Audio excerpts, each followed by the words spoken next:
જેમ કે અત્યારે અમારા સમાજના જે લોકો છે એમની અંદર અત્યારે સૌથી વધારે એજ્યુકેશન અમારા સમાજમાં છે, ભણેલા ગણેલા છે, તો ગાડી બી લાવી શકે, બંગલો બી રાખી શકે, લગ્નમાં ઢોલ નગારા વગાડી શકે, બેન્ડ વાજા વગાડી શકે, મૂછો બી રાખી શકે અને ઘોડી પર બી જઈ શકે.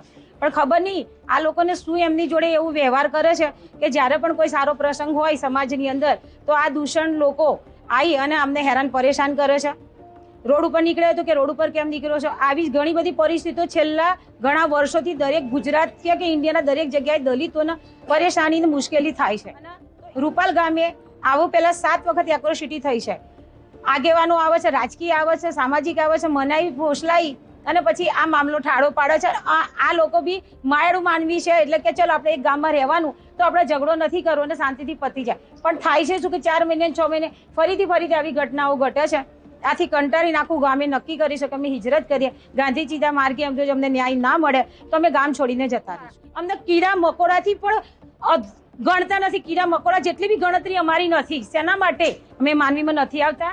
બીજા સમાજના લોકો કંટાળીને આ જ સમાજમાં એટલે અમારી અનેક ભિન્ન જ્ઞાતિઓ આવે છે, વાલ્મીકી છે, તુરી છે, તરગારા છે, વણકર છે, ચમાર છે, એમાં ઘણા લોકો તે પહેલેથી કંટાળીને જતા રહેલા છે. કારણ કે રોજના ઝઘડાથી પહોંચી નથી વળાતું. કારણ કે એમની 500 જેટલી વસ્તી ઘરો અને આ લોકોને માત્ર 40 કે 50 ઘરો, એટલે પહોંચી નથી વળતા. એટલે કંટાળીને અમે સરકારના હસ્તે આવ્યા છીએ કે તંત્ર અમારી સામું જુએ.